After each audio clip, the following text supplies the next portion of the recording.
Oh,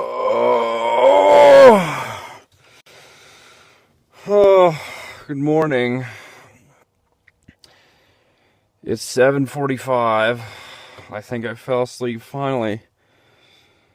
Maybe around 4:30. I got my emergency blanket down here. And my little thing. Oh. Let's open this door. It is. I'm in the middle of somewhere still. Colorado's right up there. There's the Rockies. My car's a mess. But we're getting somewhere. Yeah, I slept like a couple hours. I got like a 10-hour drive. Oh, my legs asleep. My car, it was cold, so I had to leave it running. It's running a little hot, but I think once I get back on the highway, we'll be good. I'm getting some highway speeds through the rad. Yeah, I don't know what's up with the Valero. It's still closed, but pressure looks good. I didn't get robbed in the night. It's cold out, so I'm gonna get back in here. Yeah, let's see where I can get with it. So, last night I drove from middle of Michigan, or yesterday, all day yesterday, I drove from middle of Michigan to basically, I think I'm on the Colorado-Nebraska border, just inside Colorado, I think.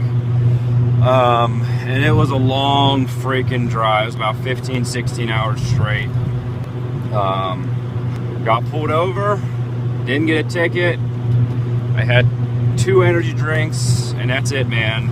I had a slice and a half of gas station pizza, and I had that Culver's. This is day 3. I just got to go 10 hours. I just got to lock in. We can do it, I know, but there's a little bit of traffic going through. I'm going to be going through Boulder and Denver, I think. Cooked a little bit of traffic.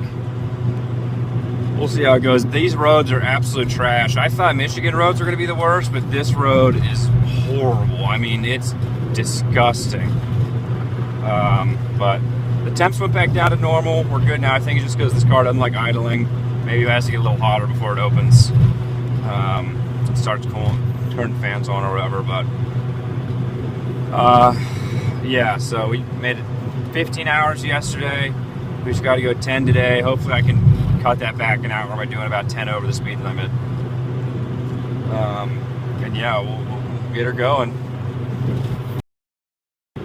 I'm glad I did sleep when I did, even as little as it was, but I'll wake up here soon.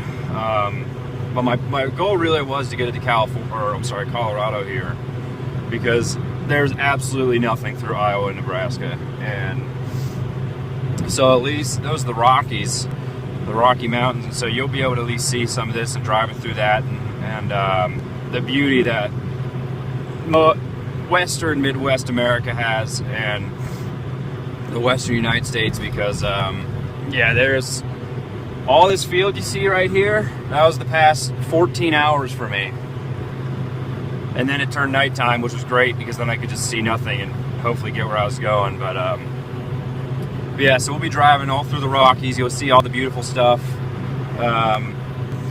and yeah, you'll get to see where the United States splits between this, which is brutal. I mean, this shit is not fun. It's cold, it's windy, it sucks, but it's beautiful. I mean, the nighttime is, and this stuff up here is just amazing. So you'll see it all.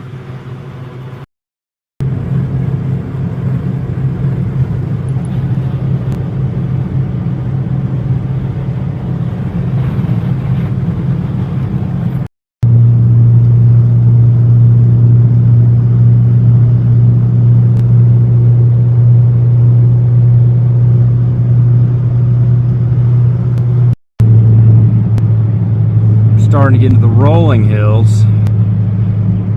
Pretty soon it'll be straight, jagged drop-offs. But we're getting there.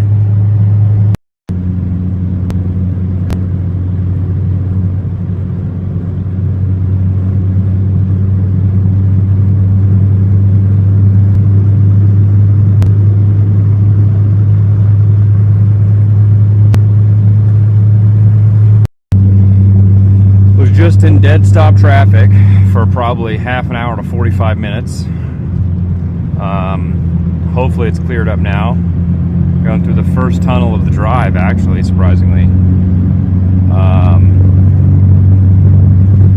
And being beautifully welcomed still into Colorado.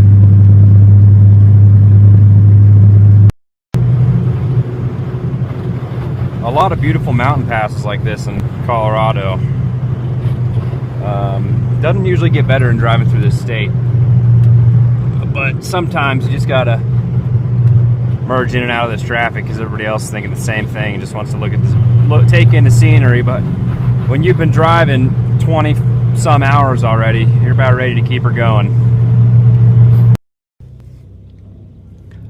We're just scratching the surface here with Colorado,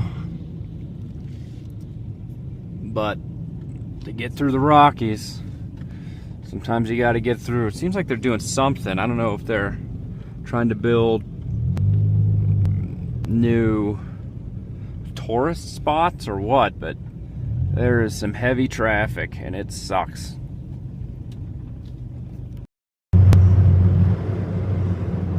Pretty soon we'll be running up into that nature. I got to get some gas here soon, but yeah, that's what we got to do. I was struggling coming up that hill. I mean, the speed limit's 65, but some of these hills are pretty steep for this little 4-speed piece of crap automatic trans. But hey, I can't talk shit. She's made it. She's doing good. So this is Colorado. We are still in Colorado, almost to Utah. As you can see, the scenery is quite beautiful all the way through here. It's way better than the Middle East and Nebraska and Iowa. Yeah, I think we have maybe 4, 5, 6 hours till I'm at my friend's house in Utah. So keep going. We're still good on fuel. The brake light came on, but that doesn't mean anything. It comes on every now and then, but aside from that, we're doing good. All right, we made it through the mountain pass, the traffic. We're still obviously in Colorado. I am here to get, I've been to this town before last time I came through here, but I've not been to this Wendy's, and I am ready for a breakfast bacon burrito from the best breakfast place I like. I mean, a lot of people prefer McDonald's. I think they're crazy. Wendy's has far superior everything. So, but I'm gonna go in, get that, get some gas because I am extremely low, and get back on the road. Our first official traffic, aside from that snowy BS in, I don't know, Illinois or wherever I dealt with yesterday. I hope to God it's not like this all the way through, but it's 7 o'clock, 8 o'clock, whatever. And I feel like it will be like this for a while, but hopefully it calms down once I get to a truck stop, get a snack, get some chilled beverage in me. Yep. We have just left Colorado. We are in Utah now, stuck behind a truck that likes to do 76 and a 75 next to a truck that's doing 75 and a 75, and they're going back and forth between one over and one under. So I think the white truck is finally picking up, able to get around him. But Utah's full of plains and mesas and hilltops. It's a beautiful state as well, beautiful colors all over. Aside from right now, it seems a little bland, but you know, hopefully we can get some better footage of what it looks like whenever we get up here and around, whenever we get deeper in the state, but only a couple more hours to go. Going through the second tunnel here. Getting a little more north in the altitude. Oh fuck. Reading the Eisenhower Tunnel. A lot of people don't know how to drive through a tunnel, but I am from Pennsylvania and I know perfectly how to drive through a tunnel. maintain your speed, and just keep on cooking. But this is a big one. I do need gas very soon.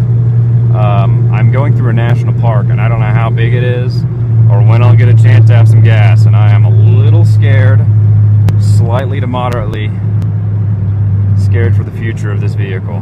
But we don't ask questions, and we keep on keeping on. Where's the end? Oh, there it is.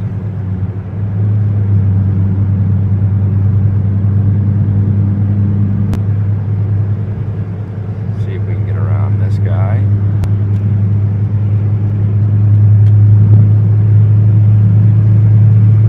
Steep grade ahead. Trucks. Okay. Yeah, we got to be very careful. I think we're below 1/8 of a tank. I haven't seen a gas station in a while, and a lot of these are just small towns between all the mountain passes that are just like little. It's like, oh, there you go. There's the on-ramp, you know. Oh wow, look at that. How beautiful.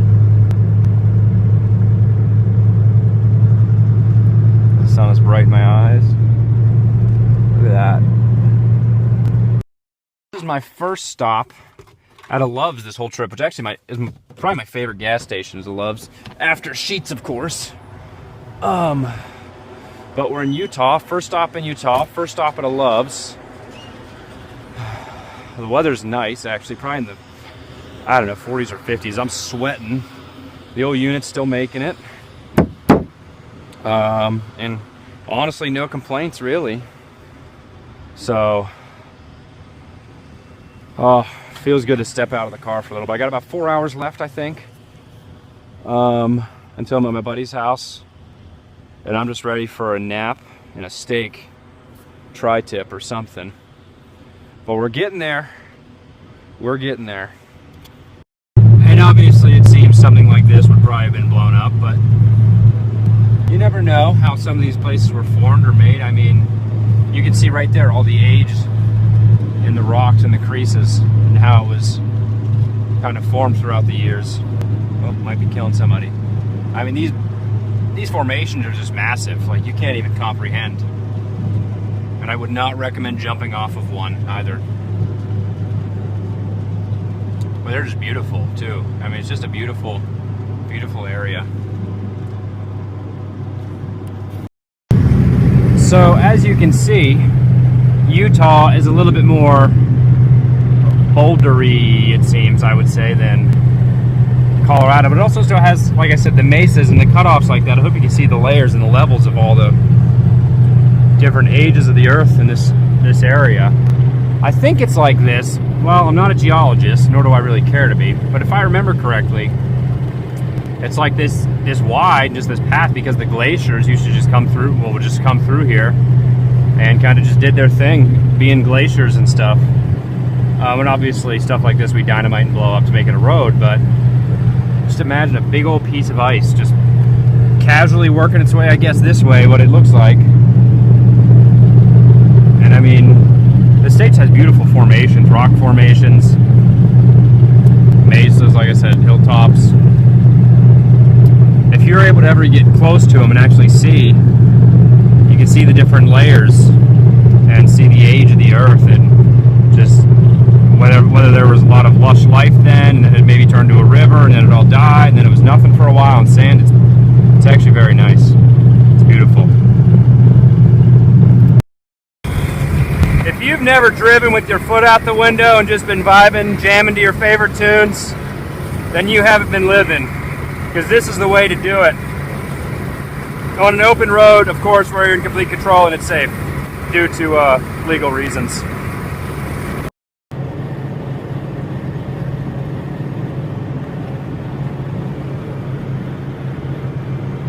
Oh, I'm gonna run off the road on accident. Let's just put this up for a minute. That sun isn't blinding. I think we're only a couple more hours to go, but we're getting there. Oh. You see, it gets really difficult when you're driving across like 15 hours of Iowa, Nebraska, Oklahoma, Kansas, most of those states, because it's just nothing. But like a 7-hour drive or I think I had 10 to start the day today, and I'm down to like 2.5 or something. But really, it's not that bad when you just drive through beautiful places like this. The speed limit's still 80, and the roads are clear, and you're just cruising. You just got to not hit a mule deer, but you'll be fine. I mean, but really, you can't ask for better scenery when you're going for a drive. I mean, in Pennsylvania, where I'm from, the Appalachians are nice, I guess. But, I mean, it's just like trees and mountains, and that's about it. Here you have scenery. There are mountains. Obviously, there's trees, shrubs, whatever. But you actually have rock formations and cliffs, waterfalls I've seen. I mean, all of it. You have a lot of geology and history here, and it's hard to drive through that and see all that, at least where I'm from or what I've seen, which is why I love actually making this drive, and this part of the drive at least, not the other 15 hours prior, but you know, it's just so beautiful and timeless. I just passed a town back there, and I'm coming up on another one here soon, I think. One of my biggest questions is, how do people live here? Like, I've been driving for probably 3 hours with almost nothing, and then just randomly, by the grace of God, a town is propped up and they have a Costco or something, you know. It's impressive. I just don't know how people live here, what they do, if they're all just in tourism, if they just run the local gas stations and stuff to keep, and grocery store to keep the town running, if they're oil workers, or if there's I mean, I saw some farmers. I don't think all of those houses are for farmers, if they're all truckers, or what goes on here. On the East Coast, at least, if, you know, say you're in DC and then you have Baltimore nearby, you have Richmond nearby, you know, you can go up to Philly or Harrisburg, or, you know, within a couple hours there's multiple other cities. But here, I mean, there's like multiple other mountains, I guess, you know. It's impressive. Well, I'm just about to Kanab, and I don't know if you can see that well that far away, but as always, it's beautiful. Yeah, it's been a long journey today. I think I've driven 10 hours or so. I think it was like 800 miles or something like that. Somewhere in there, 700 something. A little more, might have been like 11 or 12 hours. I don't remember. But it's been rough. I'm ready to take an actual nap in an actual bed with a nice warm shower and see my pals. But this view is not a bad way to end the trip to Utah. So we're finally getting off the beaten path, in quotes, as you can see a little bit, but really a lot of, I don't know if it's still the Midwest, really a lot of Western United States mountains, passes, and whatnot are, oh man, I can't see a thing. Jeez. Are of this nature. You get on a highway straight or left, and then everywhere else is just trying to zigzag between all the mountain passes, because really that's all there is here. You either got to follow where the glaciers went, or build a tunnel and dig through, which we went through a couple of tunnels, and pass your way, but this is just usually the cheapest and easiest path. So I'll be on this road for another 60 miles, and then probably another one for another 60 miles, and that'll be there. Oh, we got a hitchhiker. Silence of the Lambs style. Oh no, they're just fishing. Okay, we're good. But yeah, working our way there.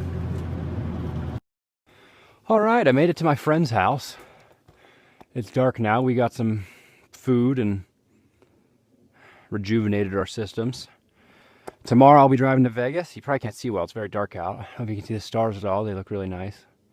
But tomorrow this unit's making its trip to Vegas. Gonna go win some money on blackjack, slots, and poker. And then we'll go from there.